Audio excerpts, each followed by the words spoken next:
नमस्कार, मुद्दा देख रहे हैं आप और मैं हूं आपके साथ ज्योति सांगवान। हरियाणा में नेता प्रतिपक्ष पर सस्पेंस लगातार बढ़ रहा है। एक और भारतीय जनता पार्टी लाखों सदस्यों को अपने साथ जोड़ रही है, कुनबा मजबूत कर रही है। दूसरी ओर कांग्रेस नेता विपक्ष का चयन भी नहीं कर पाई है। हरियाणा में सियासत इस वक्त गर्म है, चर्चा होगी। एक रिपोर्ट आपको दिखाते हैं।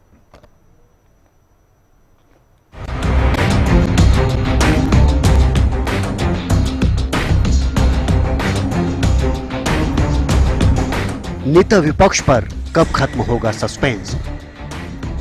क्यों कांग्रेस नहीं चुन पा रही अपना नेता? विधानसभा चुनाव में 55 लाख से अधिक वोट हासिल कर तीसरी बार सत्ता में आई बीजेपी जहां पार्टी के सदस्यता अभियान के नवीनीकरण में पूरी ताकत से जुटी है, तो वहीं गुटबाजी के भंवर में फंसी कांग्रेस अभी तक नेता विपक्ष की कुर्सी के लिए कोई नेता नहीं चुन पाई। विधानसभा चुनाव के नतीजों को आए 2 महीने पूरे होने वाले हैं, लेकिन अभी तक कांग्रेस का नेता कौन होगा, इससे पर्दा नहीं उठ पाया। कांग्रेस के लोग जो आज ईवीएम के ऊपर लगातार क्वेश्चन उठा रहे हैं, भाइयों पहले अपने गिरेबान में जांच करके देखें।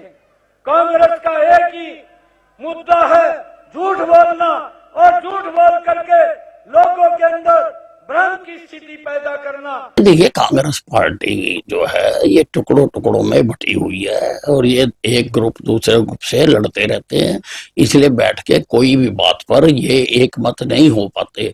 और जब तक एक मत नहीं होंगे नेता विपक्ष कैसे चुने? नेता विपक्ष का चयन न होने से कांग्रेस विरोधियों के निशाने पर है, लेकिन कांग्रेस के दिग्गज नेताओं से लेकर आला कमान तक कोई भी इसको लेकर संजीदा नजर नहीं आता। यहाँ तक कि राहुल गांधी भी नेता विपक्ष के सवाल पर चुप्पी साधे रहते हैं, लेकिन जब बोलते हैं तो मजाक मजाक में कुछ भी बोल जाते हैं। ये अदानी जी के भ्रष्टाचार से बहुत बड़ा मुद्दा है, एक्सप्लोसिव मुद्दा है ये। इसके बारे में एफबीआई भी इन्वेस्टिगेशन करेगी, चेक करेगी इसको, और फिर हम जब एफबीआई इन्वेस्टिगेट करेगी फिर उसका रिजल्ट आएगा। नहीं, मैं मुद्दे को डाइवर्ट नहीं कर रहा हूं, मैं मजाक कर रहा हूं। दिल्ली में पिछले दिनों ही कांग्रेस सीडब्ल्यूसी की मीटिंग हुई। इस मीटिंग के बाद जब कांग्रेस ने प्रेस कॉन्फ्रेंस की तो उसमें भी हरियाणा के नेता विपक्ष के सवाल पर कांग्रेस के नेता बचते नजर आए। हरियाणा में चुनाव हुआ जिसके नतीजे बिल्कुल अप्रत्याशित हैं और यहां तक कि यह भी कहेंगे कि अस्वीकार्य हैं। जिस तरह की शिकायतें लगातार आ रही हैं। कांग्रेस नेता भले ही चुप्पी साधे हों, लेकिन उनकी यह चुप्पी भूपेंद्र सिंह हुड्डा से कोठी खाली करवा सकती है। नेता विपक्ष के नाते भूपेंद्र हुड्डा को चंडीगढ़ में जो कोठी मिली थी, उसे अब सरकार ने खाली करने का नोटिस हुड्डा को थमा दिया है, जिसके जवाब में हुड्डा ने भी 15 दिन की मोहलत मांगी है। लेकिन सवाल यही है कि क्या इस मोहलत में कांग्रेस का नेता विपक्ष चुन लिया जाएगा? जब चुना जाए बता देंगे आपको, प्रस्ताव कर रखा है। एक और कांग्रेस हाईकमान नेता विपक्ष पर बोलने के लिए तैयार नहीं है, तो दूसरी ओर कांग्रेस में गुटबाजी थमने का नाम नहीं ले रही। पहले सीएम के फेस को लेकर गुटबाजी हुई, जिससे चुनाव में हार मिली, फिर हार के कारणों पर गुटबाजी हुई और अब नेता विपक्ष पर भी कांग्रेस गुटबाजी का दंश झेल रही है। विरोधी भी कांग्रेस की गुटबाजी को लेकर लगातार हमलावर रहते हैं। बावजूद इसके कांग्रेस में गुटबाजी पर हालात जस के तस बने हुए हैं। सवाल यही है कि गुटबाजी से इतना नुकसान होने के बाद भी कांग्रेस गुटबाजी से पार क्यों नहीं पा रही? News desk, Haryana news. चलिए नेता विपक्ष को लेकर चर्चा करते हैं। कुछ खास मेहमान हमारे साथ जुड़ गए हैं। प्रियदर्शनी सिंह, प्रवक्ता बीजेपी, दिनेश अग्रवाल कांग्रेस का पक्ष रखेंगे, विजेंद्र रेहडू प्रवक्ता इनेलो, राजेंद्र जादौन वरिष्ठ पत्रकार भी हमारे साथ डिबेट में जुड़ गए हैं। सभी का बहुत स्वागत है चर्चा में। शुरुआत कांग्रेस से करते हैं। दिनेश जी, करीब 2 महीने होने को आ गए हैं, चुनाव परिणाम आए, मुख्य विपक्षी पार्टी कांग्रेस बनी, बीजेपी ने इतिहास रचा, तीसरी बार बीजेपी सत्ता में आई हरियाणा में। आप लोग भी इतिहास रच चुके हैं नेता विपक्ष को लेकर। इतना लंबा समय, इतना इंतजार हरियाणा में कभी नेता विपक्ष को लेकर नहीं किया गया। ज्योति जी, आपको नमस्कार, आपके सभी दर्शकों को नमस्कार और चैनल पर बैठे अन्य सभी साथियों को मेरा नमस्कार। 2-3 बातें आपने रखी कि भारतीय जनता पार्टी ने इतिहास रचा, दूसरा आपने रखा कि कांग्रेस ने भी इतिहास रचा। तीसरा आपने रखा कि बहुत लंबे समय से एलओपी नहीं बना। आप बहुत सीनियर मोस्ट जर्नलिस्ट हैं, बहुत वरिष्ठ पत्रकार हैं, और मैं पहले भी काफी डिबेट आपके साथ कर चुका हूं, जी। और मैं समझता हूं कि सारी चीजें आपको भी समझ है। अगर हम देरी की बात करें तो कर्नाटक के अंदर भारतीय जनता पार्टी जब अपोजिशन में थी, कितने दिनों में एलओपी का तय हुआ था? ये क्या फ्रेम बना? 15 दिन, महीना, 2 महीना, 3 महीना, 4 महीना, 6 महीने में एलओपी का डिसाइड कर पाई थी भारतीय जनता पार्टी। और दूसरी बात मैं बताना चाहूंगा कि भारतीय जनता पार्टी के राष्ट्रीय अध्यक्ष जेपी नड्डा का कार्यकाल खत्म हुए 1 साल से ज्यादा हो चुका, जबकि उनकी पार्टी में इलेक्शन नहीं होता, प्रेसिडेंट के लिए नॉमिनेशन होता है। आज तक उनकी पार्टी अपना नॉमिनेट नहीं कर पाई राष्ट्रीय अध्यक्ष, बार बार टेन्योर बढ़ाया जा रहा है। और तीसरी बात पे मैं अगर आऊं तो महाराष्ट्र के अंदर 23 तारीख को चुनाव परिणाम घोषित हुए, वो जो थे जैसे थे पूरे देश ने देखा, परंतु 10 दिन से ज्यादा बीत चुके, आज तक सीएम का फेस, उनका जो गठबंधन है वो अभी तक तय नहीं कर पाया, अभी तक उलझा हुआ, जबकि 232 एमएलए इलेक्शन कमीशन की कृपा से और ईवीएम की मेहरबानी से उनको मिले। और पूरा देश इस बात को जानता है। पूर्व मुख्य चुनाव आयुक्त कुरैशी साहब ने इस बात का बिल्कुल उल्लेख किया है कि जो डाटा आता है, अगर 5 बजे का डाटा है तो वो रियल टाइम 5 बजे होता है, रियल, 4:45 या 5:15 नहीं होता। 5 बजे आप 55% पोलिंग का डाटा देते हैं महाराष्ट्र में, और आपका 6 बजे का डाटा वो 67% हो जाता है। 1 घंटे में 12% वोट बढ़ गए आपके। पूरे दिन की जो एवरेज है आपके 5-5.5% पर आवर की एवरेज है। वही खेल हरियाणा में हुआ। 5 तारीख को चुनाव होते हैं, 8 तारीख को जब रिजल्ट आता है, 5 तारीख की रात को इलेक्शन कमीशन कहता है कि 61.19% पोलिंग स्टेट के अंदर हुई है। ये 5 तारीख रात का डाटा है ये, और आप 7 तारीख को उसी डाटे को 68.9% कर देते हो। हमारी पार्टी पहले दिन से कह रही है, हम पहले दिन से कह रहे हैं, और 2 महीने से हम लगातार कह रहे हैं। ठीक है, भारतीय जनता पार्टी के नेता और उनके प्रवक्ता बार बार कहते हैं कि ईवीएम का रोना, ये ईवीएम का रोना नहीं है ज्योति जी, ये लड़ाई लोकतंत्र को बचाने की लड़ाई है। ये ईवीएम का रोना नहीं है। लोकतंत्र में हार और जीत एक सिक्के के 2 पहलू हैं। हार भी होती है, जीत भी होती है, परंतु अगर आप हैकिंग करके या ईवीएम मशीनों को बदल के लोगों के मैंडेट को बदलते हो, लोगों की दी हुई वोट को दूसरी पार्टियों के खाते में ट्रांसफर करते हो, तो एक बहुत खतरनाक काम हो रहा है ये। तो एलओपी तो ईवीएम से नहीं चुनना ना अग्रवाल जी, ऐसा तो नहीं है कि एलओपी भी आप लोग ईवीएम से ही चुनने जा रहे हैं, उसमें कोई दिक्कत परेशानी आ रही पेश? हाँ, मैं इस बात से सहमत हूं आपसे, जो बात आपने एलओपी वाली कही, ज्योति जी आप ठीक कह रही है। और इस बात के बारे में मैं आपको एक बात बताना चाहूंगा कि पीछे लगातार 2-3 स्टेटों के अंदर विधानसभा के चुनाव थे, 7-8 स्टेटों में उपचुनाव थे, पार्टी कैंडिडेटों के मनोनयन में भी लगी रही, उसके बाद चुनाव प्रचार में लगी रही, और 23 तारीख को जो परिणाम आए, हमको ये उम्मीद थी कि 23 के रिजल्ट आने के बाद उस पर जल्दी निर्णय हो जाएगा, परंतु 23 तारीख को जो आंकड़े सामने आ रहे हैं, उन आंकड़ों को जब देखकर पार्टी को यह लग रहा है कि महाराष्ट्र में जो खेला हुआ, तो किस तरीके के स्टिंग ऑपरेशन किए हैं, मैंने नहीं किया, कांग्रेस ने नहीं किया, ये इंडिया टुडे जो सबसे बड़ा ग्रुप है हिंदुस्तान का, उसके स्टिंग ऑपरेशन में यह चीज आ रही है कि 53 करोड़ रुपए देकर एक विधानसभा का हैकिंग की जा रही है, एक विधानसभा की ईवीएम हैक की जा रही है 53 करोड़ रुपए देकर।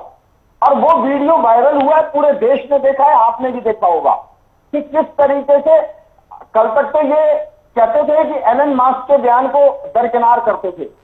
देश की जनता, मैं ये समझना चाह रही हूँ उससे हरियाणा के एलओपी का क्या लेना देना है? महाराष्ट्र और झारखंड में ठीक है, चुनाव थे, चुनाव होना है, चुनाव परिणाम भी आ गया, 10 दिन गुजर भी गए हैं, क्या क्या लेना देना है? मैं सोच रही हूँ तब से कि आप कनेक्ट कर पाएंगे आंसर को, कुछ तो कनेक्शन होगा आपके उत्तर में। अब कहाँ घुमा रहे हैं? महाराष्ट्र झारखंड में वैसे सीधे तौर पर कोई लेना देना नहीं था महाराष्ट्र झारखंड के चुनाव का हरियाणा एलओपी से। ठीक है, आप लोगों ने कहा आपकी पार्टी का फैसला, हाईकमान का फैसला है, चुनाव भी हो गया, परिणाम भी आ गए हैं, 10 दिन गुजर भी गए हैं, आप कह रहे ईवीएम में ये हो गया वो हो गया, तो क्या एलओपी नहीं बनाएंगे क्या फिर? अगर आप लोगों के अनुसार आप लोगों के आरोपों के अनुसार ईवीएम में गड़बड़ी है या गड़बड़ी की गई है तो एलओपी नहीं मिलेगा हरियाणा को? मैं आपसे 10 सेकंड चाहूंगा, सिर्फ 10 सेकंड चाहता हूं। ज्योति जी, क्या मुझे 10 सेकंड मिलेंगे? आप बोलिए ना कि आपको कितना भी समय मैं आपको दे चुकी हूँ, बोलिए अभी जल्दी कंप्लीट कीजिए। एलओपी की जहां तक बात है, आपने कहा कि उससे एलओपी का क्या लेना देना है? बिल्कुल लेना देना है। आज हमारे नेता महाराष्ट्र में जो कुछ हुआ है उस समस्या से निपटने में लगे हुए हैं, सबूत इकट्ठे करने में लगे हुए हैं, उनको हाई कोर्ट, सुप्रीम कोर्ट और इलेक्शन कमीशन तक पहुंचाने में लगे हुए हैं।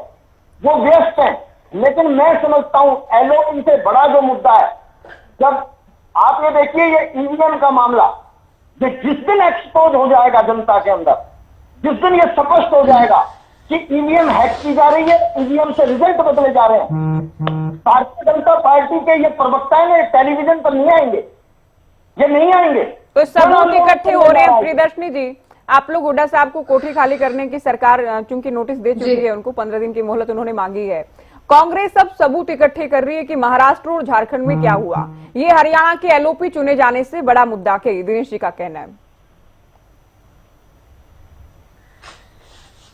नमस्कार ज्योति जी, नमस्कार। और हरियाणा न्यूज के सारे दर्शकों को भी सादर प्रणाम मेरा। ज्योति जी, मैं तो जैसे आपने भी बड़ा अच्छा सवाल पूछा कि मैं कनेक्ट करने की कोशिश कर रही हूँ कि इन सारे महाराष्ट्र का चुनाव, झारखंड का चुनाव, नड्डा जी का कार्यकाल खत्म हो गया, इन सबका क्या कनेक्शन है? इन सबका क्या कनेक्शन है सेक्टर 7 की 70 नंबर की कोठी को खाली करवाने में? इनका क्या कनेक्शन है? मुझे अभी तक ये नहीं समझ में आया था। मैं भी सोच रही थी और सदमे में तो अभी आप जीवन भर रहेंगे, हमेशा रहेंगे, तमाम उम्र रहेंगे। 20 साल से कांग्रेस पार्टी ज्योति जी सदमे में है और उस सदमे का नाम है श्री राहुल गांधी। वो ऐसा बहुत बड़ा सदमा लग चुका है कांग्रेस पार्टी को, और मैं बताऊं जब तक राहुल गांधी रहेंगे तो मैं बता रही हूं कि तब तक इन लोगों का कोई भी उत्थान नहीं हो सकता है, क्योंकि ऐसी बचकानी शब्दावली जैसे इनके प्रवक्ता बोलते हैं कि जी वो सदमे में है, सदमे से उभरेंगे। अरे आप लोग राजनीति कर रहे हैं, राजनीति में, लोकतंत्र में गरिमा रखिए और समझिए कि हार जीत लगी रहती है। आप लोग किस किस्म की, जिसको कहते हैं ना, आपसे कह रहा हूँ दिनेश अग्रवाल, मैं जब बोल रही हूँ तो एकदम बात सुना करो, अपनी बकवास मत बोला करो। तुम्हारी आदत है पिछले डिबेट में भी बकवास करते हो तुम। बयान हो सकता है क्या? बदतमीजी मैं नहीं सुनूंगी, मैं एकदम नहीं सुनूंगी तुम्हारी बदतमीजी। जब तुम बोल रहे थे मैं कुछ नहीं बोल रही थी दिनेश अग्रवाल, आप ऑफिशियल प्रवक्ता ही नहीं है, आप ऑफिशियल प्रवक्ता ही नहीं है कांग्रेस पार्टी के। सुना आपने? You are not an official प्रवक्ता ऑफ कांग्रेस पार्टी। प्रियदर्शनी, अपने मंगलसूत्र अभी ये हरकतें अगर ऑफिशियल प्रवक्ता होते तो पार्टी ने क्या निर्देश दिए गए वो तुम्हें पता होगा। है तो नरेंद्र मोदी के, बचकाने बयान है तो बेकार, हर डिबेट में आके डिबेट खराब कर देना। अपनी माताओं बहनों से भी ऐसे ही बात करते हो, अपनी घर की महिलाओं से भी ऐसे ही बात करते हो। ज्योति जी, क्या हम ऐसे डिबेट करेंगे? दिनेश अग्रवाल जी, क्या हम ऐसे डिबेट दिनेश करेंगे? अग्रवाल जी, ये बदतमीजी नहीं, क्या हम ऐसे नहीं डिबेट क्या करेंगे? बदतमीजी की इन्होंने? आप इतना नहीं, लंबा आंसर आपने कंप्लीट किया ना अपना। रुकिए प्रियदर्शनी जी, आप रुकिए एक बार। क्या बदतमीजी की है? नहीं, राहुल गांधी के ऑफिशियल बयानों को प्रवक्ता है। बचकाना बयान अगर कह रही है, आप मुझे क्या कह रहे हैं कि उनकी जुबान पर लगाम लगाइए? आप अपने शब्दों को देखिए, आप अपने शब्दों को देखिए, इनकी ऑडियो डाउन कीजिए, दोनों की ऑडियो डाउन कीजिए। बचकाना बयान देते हैं। एक बार रुकिए आप, प्रियदर्शनी जी आप रुकिए। दिनेश जी, आप अपनी बात पूरी कर चुके हैं, आपको समय दिया गया था, आप बीच में मत बोले। बीच में अगर बोलेंगे तो आपको म्यूट कराया जाएगा। दूसरा, इन्होंने कोई असंवैधानिक शब्द नहीं कहा के डिबेट में, और आप खुद क्या कह रहे हैं वो आप सोचिए कि ज्योति जी इनकी जुबान पर लगाम लगाइए। क्या शब्द हैं आपके, क्या भाषा है आपकी? बात पूरी करने दीजिए इनको। बोलिए प्रियदर्शनी जी। जी ज्योति जी, मैं यही जानना चाहती हूँ, यही कनेक्ट नहीं कर आप पा रही म्यूट थी हैं अभी, म्यूट कि हैं अभी। किस तरीके आप ऐसे बोलते से रहेंगे, नड्डा डिबेट नहीं जी का होगी ऐसे। कार्यकाल, आप बोलिए। ये इनकी आदत है। तो आई एम श्योर ये अपने घर में महिलाओं से भी इसी तरीके से बात करते हैं, अपने घर की महिलाओं से इसी किस्म की वार्तालाप करते हैं। मेरे से बात करना इस तरीके से दिनेश अग्रवाल। दूसरी बात कि मैं आपको बताऊं ज्योति जी, सबसे बड़ी बात जो मुख्यतः बात है कि इनसे पूछा गया कि भाई सेक्टर नंबर 7 की कोठी इनसे खाली करवा दी जाए। अब इस पे भी हुड्डा साहब को लग रहा है कि ये तो कोठी पे उनका मात्र एक अधिकार है। अरे ये सरकारी कोठी है, जो एलओपी नेता बनेगा या जो मंत्री है, ये हाई एंड वीआईपी कोठी है, ये उसको मिलेगी ना। ऐसा थोड़ी कि हुड्डा साहब ने जिस तरीके से कांग्रेस को अपनी बकौती बना रखा है, उसी तरीके से कोठियों को भी ये लोग अपनी बकौती बना लेंगे। जैसे कि 7 जनपद, ऐसा लगता है वो सरकारी आवास है 7 जनपद। मैं बताऊं, ये सोनिया गांधी जी इटली से नहीं लेके आई थी जब पास्ता और पिज्जा खा रही थी। तो जिस तरीके से 7 जनपद को इन्होंने अपना खुद का निजी निवास बना रखा है, उसी तरीके से इनको लगता है कि ये जो सेक्टर 7 की कोठी है, कोठी नंबर 70, ये भी इनका निजी आवास है। तो पहले तो मैं कांग्रेसियों के दिमाग में ये बात डाल दूं कि ये कोई निजी आवास नहीं, सरकारी आवास है और इसका पूरा अधिकार है। अधिकार है सरकार को कि अगर आप एलओपी नहीं बता रहे हैं तो इनको खाली करनी चाहिए। और मुझे लगता है कि गरिमा बना के हुड्डा साहब को खाली कर देनी चाहिए और एमएलए क्वार्टर में जाके रहना चाहिए उनको। जब उनकी पार्टी को ही उन पर विश्वास नहीं है तो हमारा काम नहीं है उनको मोबिलाइज करना या उनको एंटरटेन करना। हाँ, अगर नेता विपक्ष के एलओपी नेता बन जाएंगे तो मुबारक हो उनको वो कोठी। देखिए, लेकिन यहाँ पे इनकी रूढ़िवाद, इनकी सोच दिखाता है, इनकी वो सोच दिखाता है इन लोगों की कि किस तरीके से ये लोग अपने आप को बकौती समझते हैं, सत्ता को बकौती समझते हैं। ये परिवार, चाहे गांधी परिवार हो, चाहे हुड्डा परिवार हो, अपने आप को इंटाइटल्ड समझते हैं। इनको लगता है कि सिर्फ गांधी परिवार नाम होने से, हुड्डा परिवार नाम होने से हम लोग इंटाइटल्ड हो गए इस सत्ता का सुख भोगने के लिए। दूसरी बात, ये दिनेश अग्रवाल बोल रहे थे, कौन सी बात बोल रहे थे कि जी डेटा परसेंटेज हिमाचल में इतना था, ये था। अरे ये छोड़ो वो सब बातें। हिमाचल में आप लोगों ने 1500 रुपए जो महिलाओं से वादा कर रखा था वो तक नहीं दिया था। खड़गे साहब ने आपको खड़ी खड़ी सुना दी खड़गे साहब ने कि सुधर जाओ, कुछ भी मत बोल दिया करो। और कौन से नेता आपके सदमे में? आपकी खुद की मीडिया हेड, क्योंकि ऑफिशियल प्रवक्ता तो हरियाणा में कोई है ही नहीं, तो इनको तो पता ही नहीं होगा कि क्या इनपुट आ रहा है। आपकी सुप्रिया जी ने ये खुद बोला है, ऑफिशियली बोला है कि हम गरिमा के साथ महाराष्ट्र की हार को स्वीकार करते हैं और हम इसमें समीक्षा करेंगे। और आप लोग अनर्गल बातें कर रहे हैं कि हम लोग इसमें सबूत इकट्ठा करें। कौन, किस नेता, किस बड़े नेता की एक स्टेटमेंट बता दो दिनेश अग्रवाल। अगर न्यूज़पेपर पढ़ते हो तो पता होगा तुमको कि कौन सी न्यूज़ पे किस नेता ने ये बात बोली है। हकीकत ये है कि कांग्रेस के जितने भी वरिष्ठ नेता हैं, उन्होंने भी इस हार को गरिमापूर्ण लिया और बोला कि हम हार गए, जनता ने हमें मैंडेट नहीं दिया है। हकीकत ये है, इतना बुरा मैंडेट इनको हरियाणा में मिला, इतना बुरा मैंडेट इनको महाराष्ट्र में मिला, उसके बाद भी इनको शर्म नहीं आ रही है। उपचुनाव में उत्तर प्रदेश के ये हारे हैं, इनको समझ में नहीं आ रहा। और उसके बाद ये आकलन करने के लिए और समीक्षा करने के लिए उन लोगों को बिठाते हैं जिनके ऊपर खुद समीक्षा होनी चाहिए। तो इसलिए ये अनर्गल बातें करना बंद करें। और इनके जितने भी नेता हैं, सब आज की डेट में एक तरफा हुड्डा साहब के खिलाफ बोल रहे हैं। और ये एलओपी क्यों नहीं बोल पा रहे, क्यों नहीं बना पा रहे हैं? इसका कारण ये है कि आज जितने भी वरिष्ठ नेता हैं वो हुड्डा साहब के साथ खड़े नहीं है। जो भी हाईकमान है वो हुड्डा साहब के साथ खड़े नहीं है। लेकिन हुड्डा साहब एज यूजुअल बापू बेटा अपनी जिद पे अड़े कि जी हम ही बनेंगे एलओपी नेता। क्यों? कांग्रेस में बाकी विधायक नहीं है। और अगर आपको इतनी ही फिक्र हो रही है कि भाई जिसको कहते हैं ना ईवीएम में गड़बड़ हुई है, इतनी बड़ी दिक्कत हुई है, तो ज्योति जी मुझे याद है लास्ट डिबेट में आपने बड़ी अच्छी बात बोली थी कि जी आप एक काम करिए, आप सारे नेता जो हैं अपना रेजिग्नेशन दे दीजिए और बैलेट पे वोटिंग करवा लीजिए। क्या करवाएंगे आप लोग? नहीं करवाएंगे, क्योंकि आपको मालूम है कि जो बचे कुचे नेता ये भी हार जाएंगे अगर बैलेट में वोटिंग हो जाएगी। तो अपनी शर्म बचाने के लिए कुछ भी अनर्गल इल्जाम लगाना बंद करिए। चलिए, बैलेट पेपर की तो हालांकि ये लोग मांग ही कर सकते हैं। दिनेश जी आप कुछ कहना चाह रहे हैं, लेकिन ओपनिंग स्टेटमेंट में सभी पैनलिस्ट ले लूंगे। पहले कहना चाहूंगा, बोलिए, जल्दी बोलिए, एक बात कौन सी कहना? मैं कह रहा हूं आधिकारिक तौर पे, अगर दम है प्रियदर्शनी में तो हरियाणा के अंदर बैलेट पे वोट कराइए आप। अरे आधिकारिक तुम हो ही नहीं दिनेश अग्रवाल, तुम आधिकारिक हो ही नहीं, तुम प्रवक्ता ही नहीं हो, तुम ऑफिशियल प्रवक्ता ही नहीं हो पार्टी के।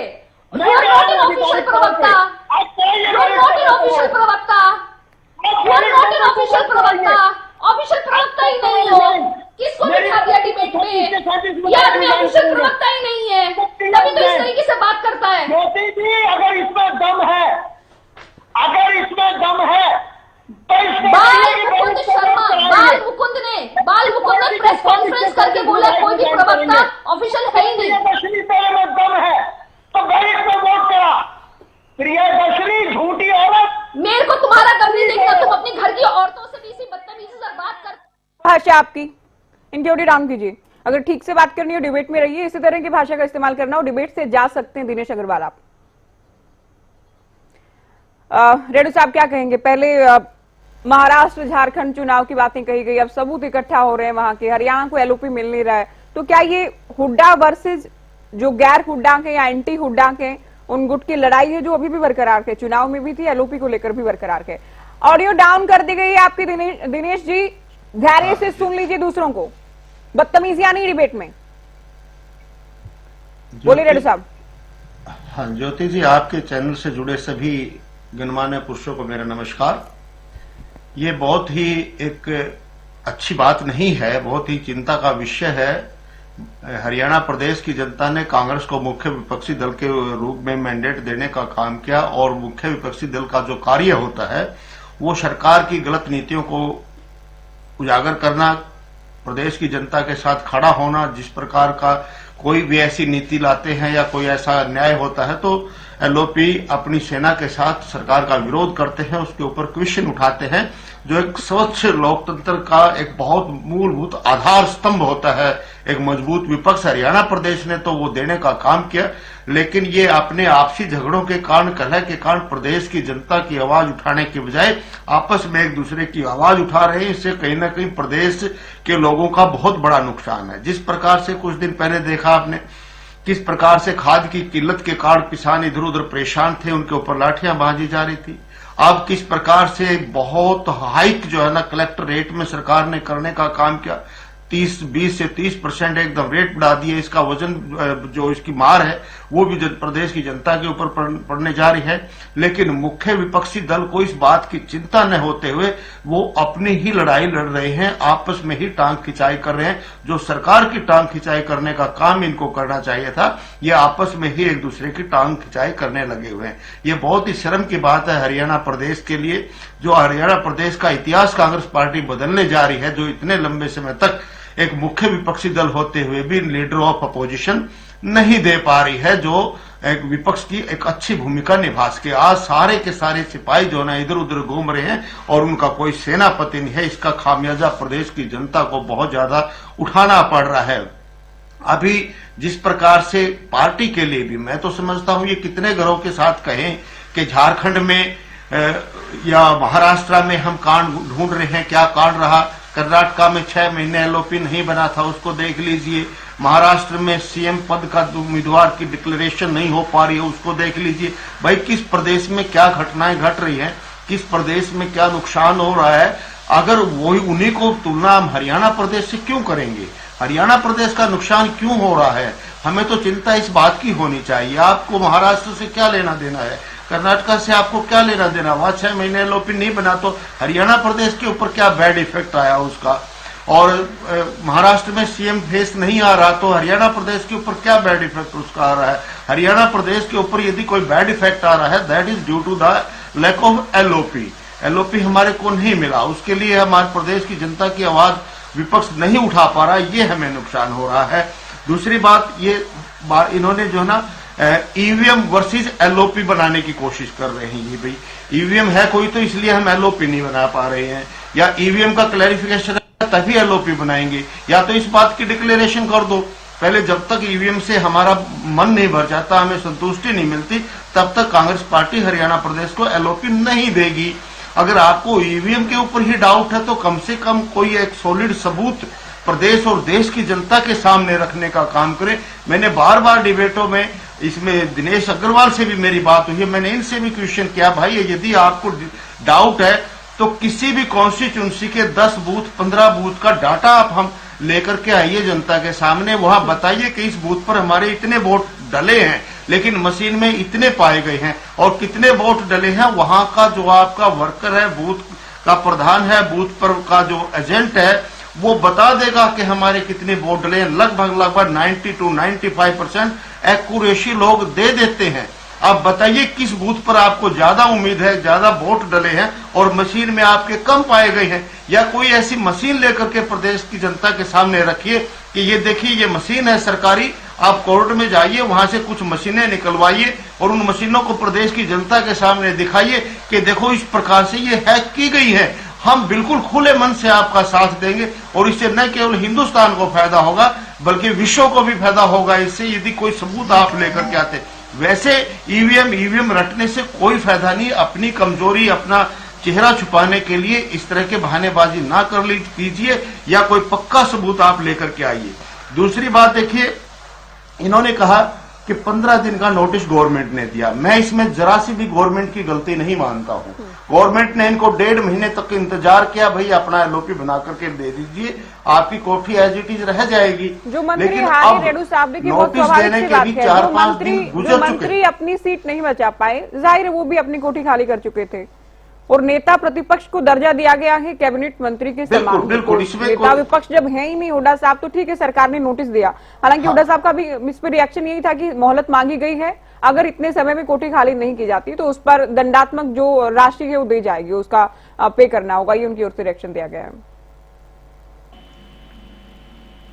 हाँ बिल्कुल, मैं खुले तौर पर कहता हूं, मुझे किसी से कोई द्वेष नहीं है, किसी से कोई ज्यादा प्यार नहीं है, लेकिन जो प्रक्रिया है हमारी प्रक्रिया को तो हर किसी को अपनाना ही होगा। और ज्योति जी, आज आपके लोकप्रिय चैनल के ऊपर मैं ये भी कह देता हूं कि 15 दिन भी ऐसे ही गुजर जाएंगे, एलओपी नहीं आएगा। इसका कारण है जो मुझे अनुमान लग रहा है, क्योंकि भूपेंद्र सिंह हुड्डा के साथ ये कह रहे हैं कि 30 एमएलए हैं, 32 एमएलए हैं।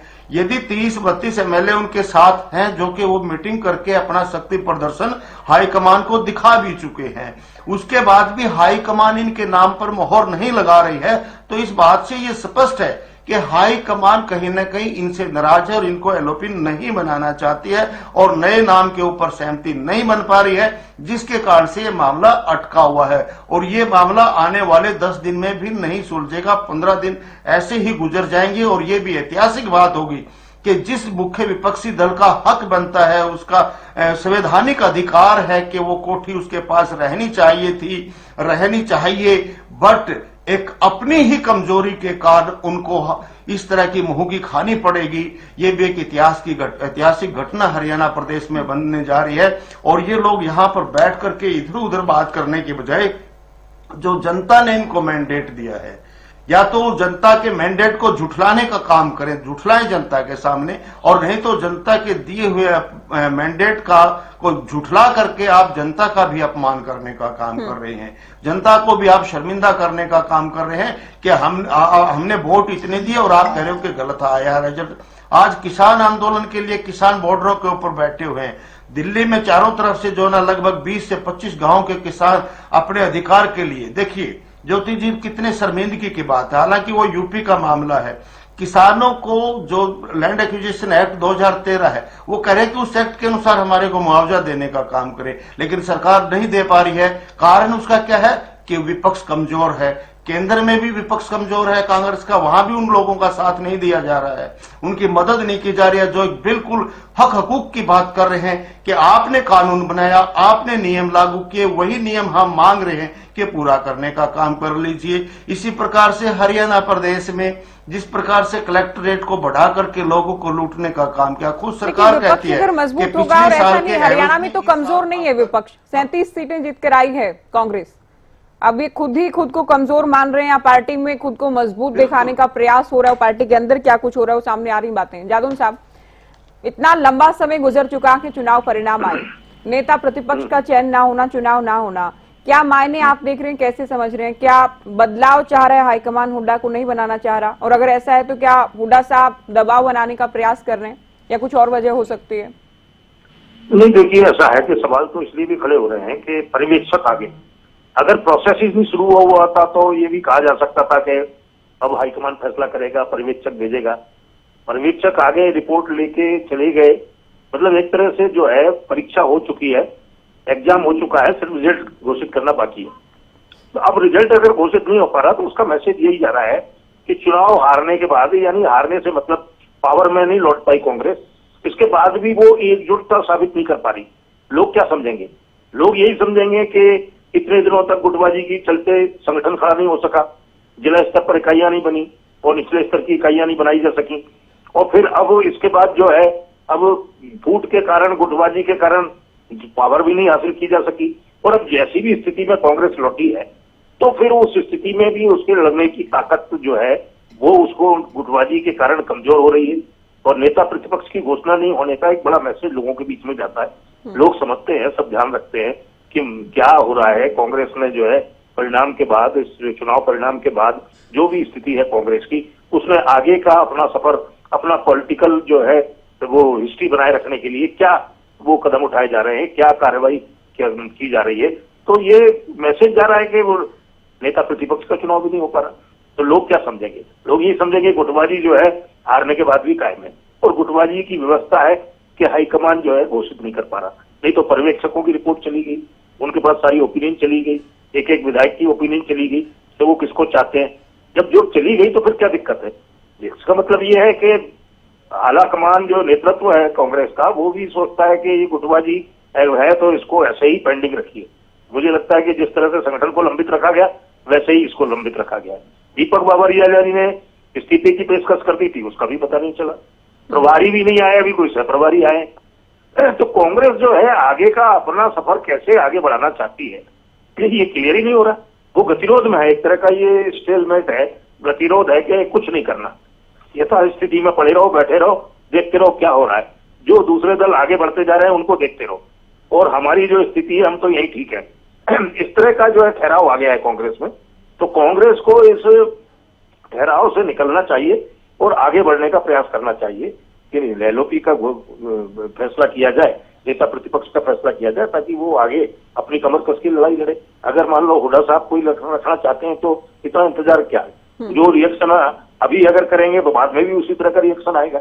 अगर उनको ही करना है तो उनको घोषित कर देना चाहिए, और या फिर ये जो भी है नए का फैसला है तो नया घोषित किया जाए ताकि उसको टाइम मिले ज्यादा से ज्यादा लड़ाई लड़ने का। तो अब ये देखने का है, सरकार तो अपने तरीके से काम कर रही है, और सरकार पर नजर रखने का काम विपक्ष का ही है, और विपक्ष के नेता का चुनाव होके फिर वो एक तरह से रणनीति तय हो जाती है कि किस तरह से किसी मुद्दे को उठाना है और सरकार को किस तरह से जो है सही लाइन पर लाना है।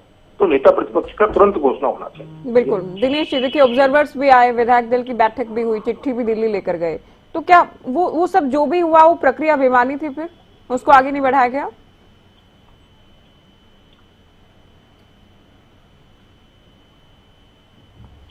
जो किससे प्रश्न आपका? आपसे ही प्रश्न है मेरा दिनेश जी। दोबारा बताएंगे। ऑब्जर्वर्स भी आए, बैठक भी हुई विधायकों की, विधायकों ने नाम भी अपने नेता का बताया, विधायक दल के नेता का नाम। खबरें सामने आई कि ज्यादातर विधायकों ने भूपेंद्र हुड्डा के नाम पर मुहर लगाई कि हम इन्हें नेता विपक्ष देखना चाहते हैं। तो आगे उस प्रक्रिया में क्या हुआ, ये मैं जानना और समझना चाह रही हूँ आपसे। आज 3 मुद्दों पर आपने बात करी। आपने एलओपी पे बात करी, मैंने उसका जवाब दिया आपको कि एलओपी में देरी हो रही है, मैं मानता हूं, परंतु पार्टी हाईकमान जो भी निर्णय लेगी वो सोच समझ कर लेगी। हो सकता है कि उसमें देरी जो हो रही है और वो जल्दी कोई निर्णय हो जाएगा, पहली बात। दूसरी बात, जो बात आई नेता विपक्ष की कोठी की, हमारे को प्रशासन ने 15 दिन का नोटिस किया, हमने 15 दिन का समय मांगा। हमारा एलओपी 15 दिन में अगर डिक्लेयर हो जाएगा तो वो कोठी हमारे पास रह जाएगी, हमारे एलओपी के पास रह जाएगी। अगर 15 दिन में निर्णय नहीं हुआ तो कोठी खाली हो जाएगी, कोई बड़ी बात नहीं है। बात आ गई तीसरी, अभी जो रेड्डू साहब बोल रहे थे कि बड़े शर्म की बात है, कांग्रेस के लिए कह रहे थे।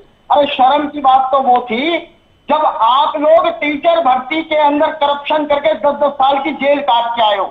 हरियाणा के लिए शर्म की बात तो वो थी, एलओपी नहीं बन पाया, ये कोई शर्म की बात नहीं है। और जो लड़ाई हम लड़ रहे हैं, जिस लड़ाई को हम लड़ रहे हैं, मैंने पहले भी कहा था और आज भी कह रहा हूं कि जिस दिन आपको ये समझ आ जाए कि ईवीएम हैक हो रही है, ईवीएम मैनेज हो रही है, वोट ट्रांसफर हो रहे हैं, और जिस दिन आपको लगेगा कि इनेलो की सरकार बन सकती थी लेकिन ईवीएम हैक होने की वजह से नहीं बनी, उस दिन तुम्हें समझ आएगी कि कांग्रेस की लड़ाई जायज थी। की बात नहीं और है, आज ये लोकतंत्र अगर लेके मैं गलत हूं, बोल रहे हैं, एलओपी लेके रखना कोई बड़ी बात नहीं है, कमाल का आदमी। महाराष्ट्र के एक गांव में 396 वोट, पोल हुए 312 वोट, और आप गिनती कर रहे हो 624 वोटों की।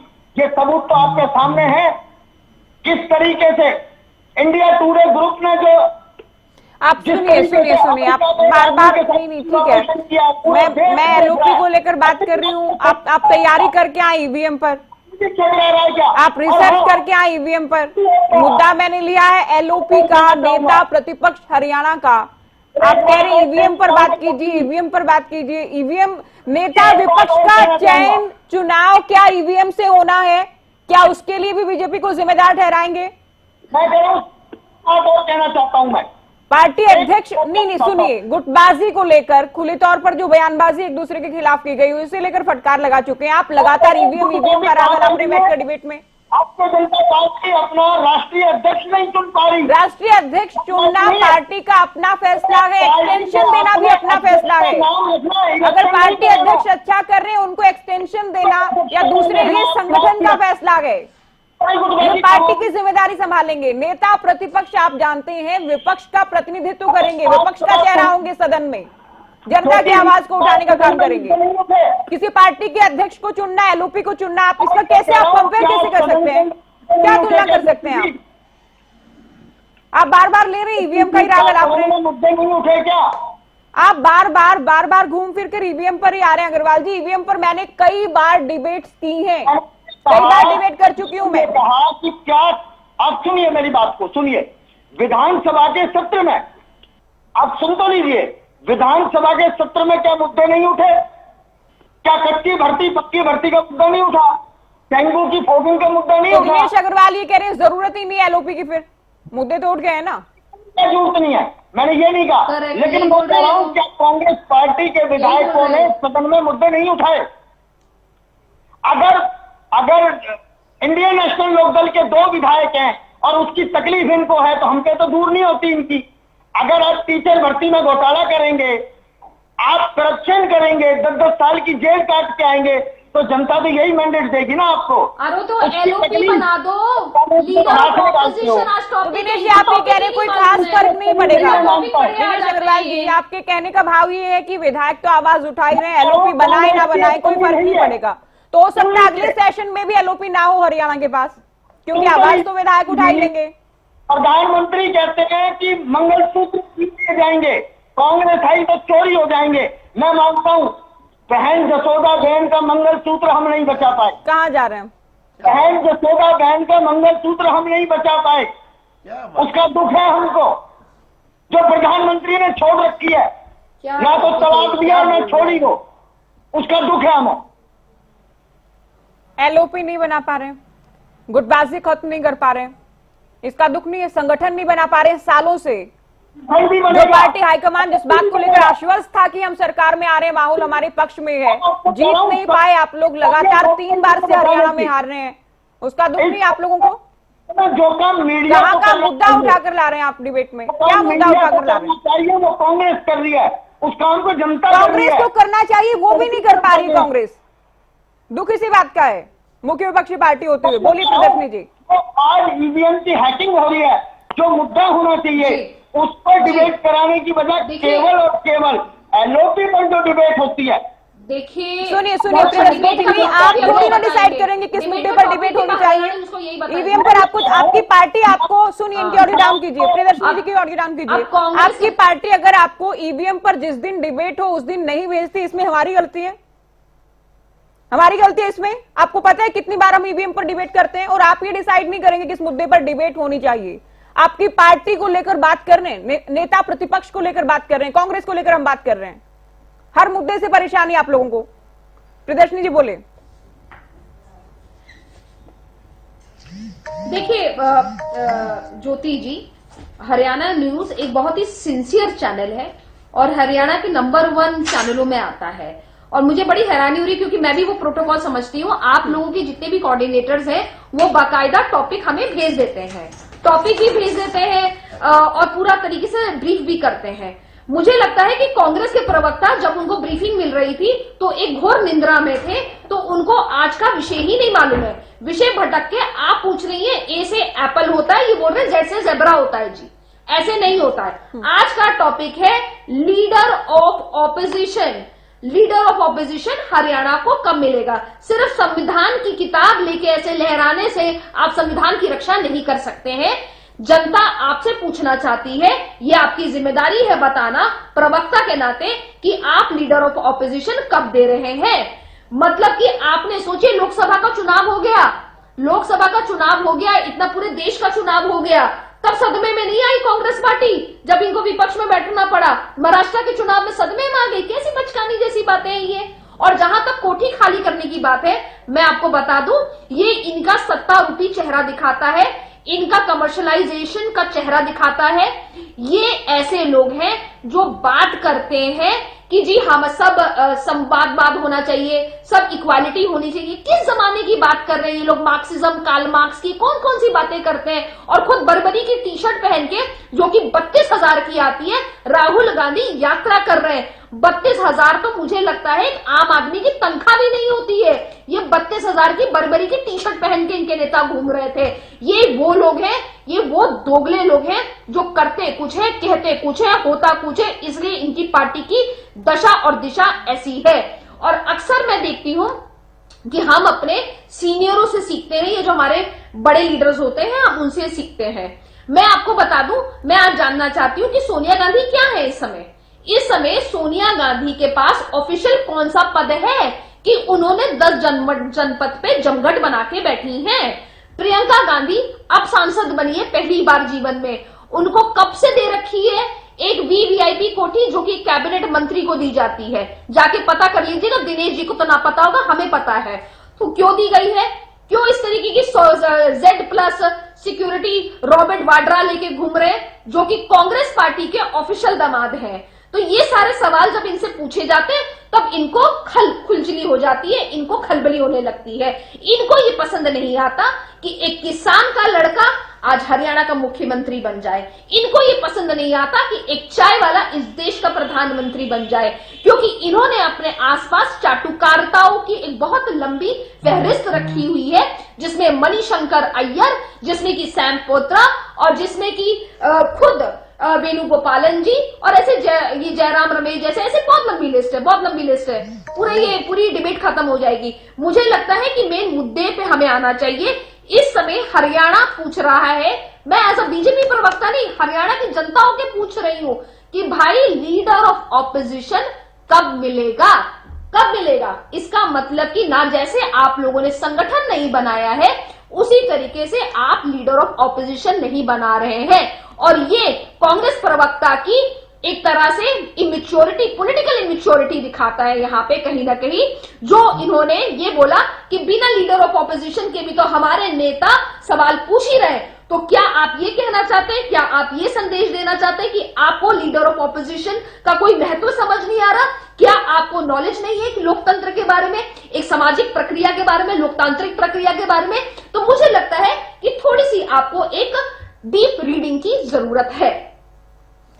और नड्डा साहब क्यों नहीं बने हैं बीजेपी के अध्यक्ष, या क्यों रिपीट होने वाले या क्या होने वाले, इसका लीडर ऑफ ऑपोजिशन से कोई लेना देना नहीं है। रेड्डी साहब कृपया टॉपिक पे रहिए। रेड्डी साहब, नेता प्रतिपक्ष के बिना भी तो मुद्दे उठाया ही है, इसमें कोई दो राय नहीं कि मुद्दे तो विधायकों ने उठाए हैं, लेकिन नेता प्रतिपक्ष की अपनी, आप जानते हैं कि अपनी पावर भी है, पूरे विपक्ष का प्रतिनिधित्व करना, एक चेहरा होना। लेकिन जब बार बार हम वजहों को लेकर बात कर रहे हैं कि हो सकता है कि बदलाव चाहता हो हाईकमान, डर भी हो कि अगर भूपेंद्र हुड्डा को ना बनाया गया या उनकी पसंद के, उनके खेमे के विधायक को नेता प्रतिपक्ष नहीं बनाया गया तो भविष्य क्या होगा हरियाणा में कांग्रेस का? एक कहावत है ज्योति जी कि अंगूर खट्टे हैं, जब कोई चीज हाथ नहीं लगती है तो हम उनको खट्टा बताने का काम करते हैं। बड़ी प्राचीन ये कहावत है। तो इनके लिए एलओपी तो बनाना बड़ा मुश्किल हो रहा है, वो बनाया नहीं जा रहा है। इसलिए इधर उधर की अनर्गल बातें उठा करके दाएं बाएं जम्मू कश्मीर से लेकर के कन्याकुमारी तक के जो है ना बातों को घुमाने का काम करते हैं। आपने बिल्कुल सही कहा, मेरा अंदेशा भी यही है कि कांग्रेस हाईकमान कंफ्यूज हो चुकी है। वो फैसला नहीं ले पा रही है। इनकी जो ऑब्जर्वर थे उनकी भी रिपोर्टें जा चुकी है। भूपेंद्र सिंह हुड्डा ने भी 1-2 मीटिंगें की हैं जिसमें 28-30 एमएलए इनकी मीटिंग में गए हैं, लेकिन इसके बावजूद भी डिक्लेरेशन नहीं हो रही है एलओपी के नाम की।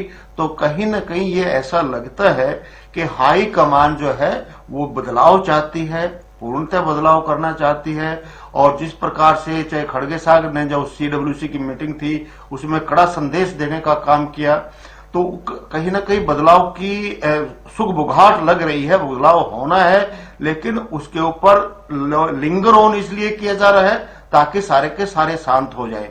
और वो कहीं ना कहीं लंबी इंतजार के बाद इनके मन में ये आ जाए जो होगा अपना लेंगे, वे जो करेंगे देख लेंगे, उसी के अनुसार रह लेंगे। और ये बड़ा जो रीजन है ज्योति जी, मैं एक और बात क्लियर करना चाहता हूं। मेरी शंका है कि जो ये 15 दिन का नोटिस कोठी खाली करने के लिए कहा गया है, ये इसीलिए जो है ना, ये भी कांग्रेस के लिए जो हाईकमान है इसकी अवसर का भी कांग्रेस हाईकमान फायदा उठाना चाहती है कि भूपेंद्र सिंह हुड्डा की कोठी खाली हो जाएगी और कुछ परसेंटेज काम हाईकमान के लिए आसान भी हो जाएगा।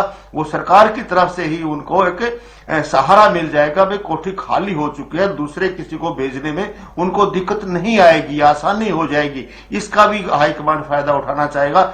और निश्चित तौर पर इस कोठी खाली होने से पहले एलओपी के नाम की डिक्लेरेशन नहीं होगी, ये मेरा केवल अनुमान है और मुझे लगता है कि ये सत्य होकर के ही रहेगा। दूसरी बात, हमारे साथी वही अनर्गल बातें करते हैं, इनेलो के 2 विधायक है, हमारा क्या कसूर है। भाई हम तुम्हारी तरह से चिल्ला चिल्ली नहीं कर रहे हैं, हमने एक्सेप्ट कर लिया, हरियाणा प्रदेश की जनता ने हमारे को मैंडेट नहीं दिया भाई, हमने स्वीकार कर लिया, हम इधर उधर की बातें नहीं कर रहे हैं। चौधरी ओम प्रकाश चौटाला की आज से कितने पुराने हैं, 2005 में केस दर्ज हुआ था, जो पहले एफआईआर हुई थी उसमें चौटाला साहब का कहीं नाम नहीं था, शायद इनको ना पता होगा। कांग्रेस का शासन आया, भूपेंद्र सिंह हुड्डा जी मुख्यमंत्री बने, करण सिंह दलाल ने और सुरजेवाला जी ने चार्जशीट तैयार की। वो चार्जशीट करण सिंह दलाल की कोठी के ऊपर सीबीआई का छापा पड़ता है, करण सिंह दलाल की कोठी में वो जो ना चार्जशीट मिलती है और उस चार्जशीट के आधार पर 2005 में कांग्रेस के शासन काल में चौधरी ओम प्रकाश चौटाला का अगेन एफआईआर में नाम ऐड किया जाता है और उसके आधार पर उनको सजा होती है। 3206 टीचर आज प्रमोशन ले चुके हैं, उनका चूल्हा चौका बढ़िया चल रहा है, सारे नौकरी कर रहे हैं, किसी प्रकार का कोई गड़बड़ घोटाला नहीं पाया गया, वो सर्विस कर रहे हैं। फिर भी हमारी जेल हुई है भाई, हम काट करके आए हैं और बिल्कुल संवैधानिक तरीके से पूरी करके आए हैं। और बार बार चिल्लाना, आप चिल्लाते रहिए, पूरे प्रदेश को इन बातों का पता है। लेकिन क्वेश्चन जो है आपका, वो क्वेश्चन ये है कि आपका जो है एलओपी क्यों नहीं बन रहा। हमारे 2 विधायक, हमारे अजीज अर्जुन चौटाला जी ने कितने दमदार तरीके से विधानसभा में अपनी बात रखने का काम किया, हमारे भाई आदित्य चौटाला जी ने बड़ी मजबूती के साथ हमारे इश्यूज को रखने का काम किया। और मैं तो फिर कहता हूं, जिस प्रकार से राजेंद्र जादौन जी ने अभी, शायद मैं अच्छे से समझ पाया हूं तो, कि भाई अगर आपसे नहीं बनता है तो आप छोड़ दीजिए, लिख करके दे दीजिए। इनेलो देखना अगले दिन ही एलओपी को डिक्लेरेशन कर देगी और प्रदेश की जनता को एलओपी मिल जाएगा। ये कितने समय तक आप प्रदेश की जनता को ऐसे भ्रमित करते चलते रहोगे और कितने दिनों तक चौधरी ओम प्रकाश चौटाला का, इंडियन नेशनल लोकदल पार्टी के नामों का सहारा ले लेकर के अपनी इस कमजोरी को छुपाते फिरोगे? कितने दिनों तक आप जो ना ईवीएम का सहारा लेकर के अपने चेहरे को छुपाते फिरोगे? आखिर आपकी सच्चाई तो सबके सामने आ ही गई है। ले लो आप इनेलो का नाम, ले लो आप ईवीएम का नाम, ले लो और कोई तरह के बहानेबाजी कर लो। असल बात जो है वो सब जानता है, बच्चा बच्चा जानता है कि आपकी पार्टी में जिस प्रकार का मनमुटाव है, जिस प्रकार की लेग पुलिंग है, जिस प्रकार की जो है ना आप में अभिमानता भरी हुई है, घमंड भरा है, उसी के कारण आज हरियाणा प्रदेश की जनता को दोबारा से इसी सरकार को भुगतना पड़ रहा है। उस सारी की सारी कारण जो है वो कांग्रेस पार्टी ही है। 2 बार सीएम रहे भूपेंद्र हुड्डा, हालांकि 2014 में जब उनकी अगुवाई में चुनाव लड़ा गया, 19 में लड़ा गया, 24 में लगातार 3 बार से हार का सामना कर रही है कांग्रेस। अब एलओपी के नाम के साथ ही ये भी साफ हो जाएगा कि उन पर एक बार फिर से यकीन होगा या नहीं होगा, या दूसरे जो नेता हैं उनको आगे आने का मौका दिया जाएगा हाईकमान की ओर से।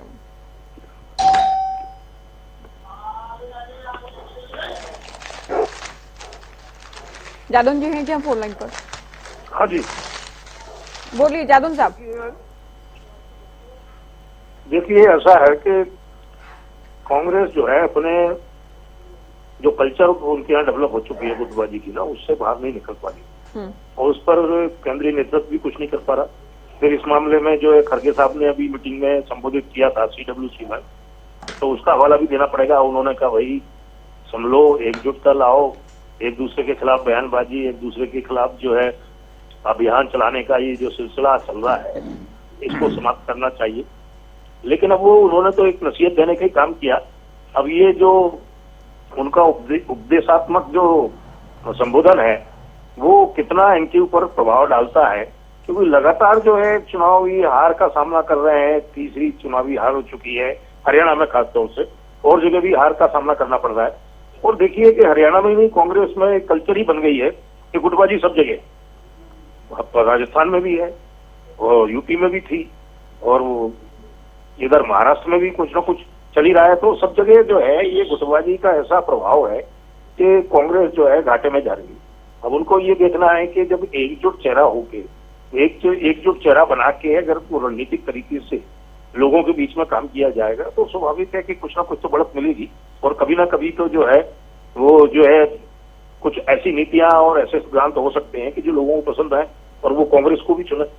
लेकिन सवाल ये है कि अब आप एक चुनाव, तीसरा चुनाव हार चुके हैं और उसके बाद भी गुटबाजी की वजह से नेता प्रतिपक्ष का चुनाव ना हो पाए तो वो एक मैसेज लोगों के पास जाता है, लोग सब समझते हैं कि क्या हो रहा है। आप वैसे कह दीजिए कि विधानसभा में की कार्रवाई में तो जो कांग्रेस के विधायक हैं वो मुद्दे उठा ही रहे हैं लगातार। यूं तो भूपेंद्र हुड्डा भी सक्रिय थे, अशोक अरोड़ा भी सक्रिय थे और वो जो मैडम गीता बुक्कल भी सक्रिय रहती हैं और बीवी बत्रा भी सक्रिय रहते हैं।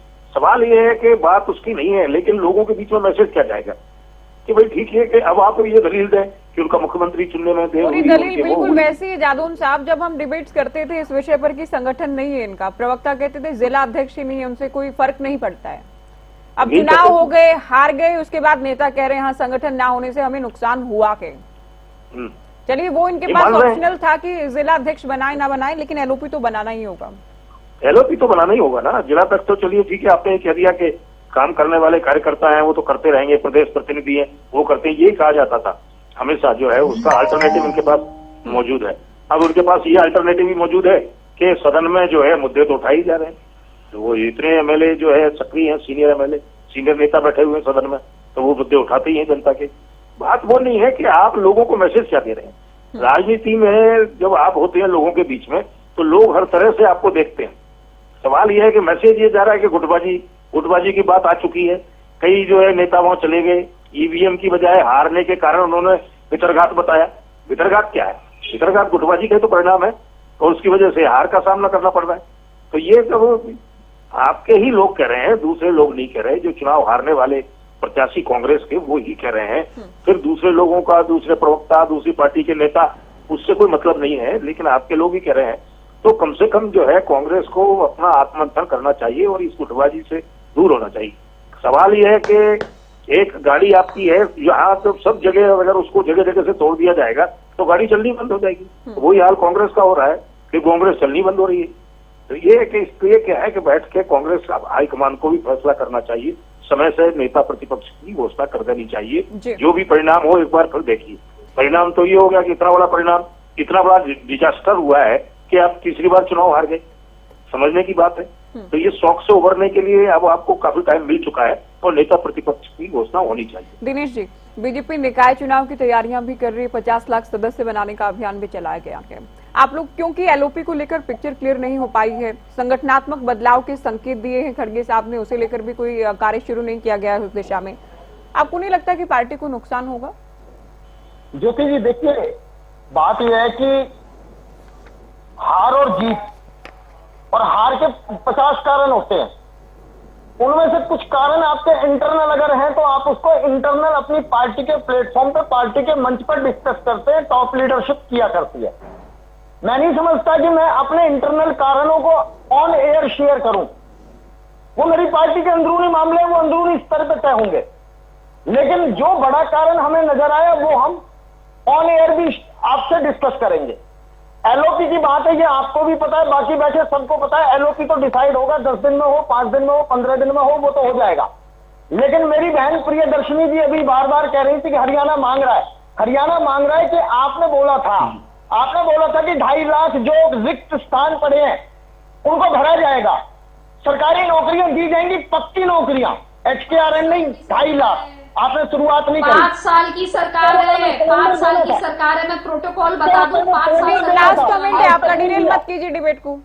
आज तक नहीं कहेंगे हमने तो शपथ ग्रहण के साथ साथ ही 25,000 भर्तियों को परिणाम भी जारी करवा दिया था। डिरेल होने वाली बातें हैं। आप अपने संगठन को लेकर बताइए। निकाय चुनाव भी आने वाले हैं, वो भी सिंबल पर लड़े नहीं लड़े, क्या हो क्या ना हो, संगठन में बदलाव हो, पार्टी प्रेसिडेंट बदला जाएगा नहीं बदला जाएगा, इस बार जिला अध्यक्ष बनेंगे नहीं बनेंगे, तो ये बहुत सारी बातें आपके सामने हैं, आपकी पार्टी के सामने। उनका जवाब दीजिए आप। सबसे बड़ी खतरनाक बात यह है, SC, ST, BC, OBC का कोटा खत्म कर दिया गया है। सरकार बैकलॉग को नहीं भर रही है।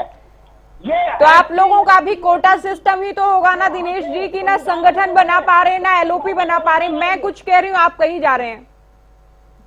मैं कह ये रहा हूं, ऐसे ये कोई तरीका नहीं है डिबेट करने का। देना था, आपने नहीं आप दिया। सीनियर प्रवक्ता हैं अपनी पार्टी के, आप मुद्दे पर बात क्या कीजिए। लास्ट कमेंट में अगर आपको मुद्दे पर बोलना है तो बोलिए, मैं आगे बढ़ रही हूँ।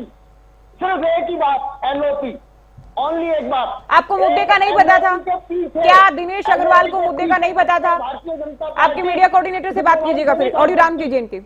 मुद्दा पसंद ना हो तो डिबेट में मत आया कीजिए। बोलिए प्रियदर्शनी जी, लास्ट कमेंट।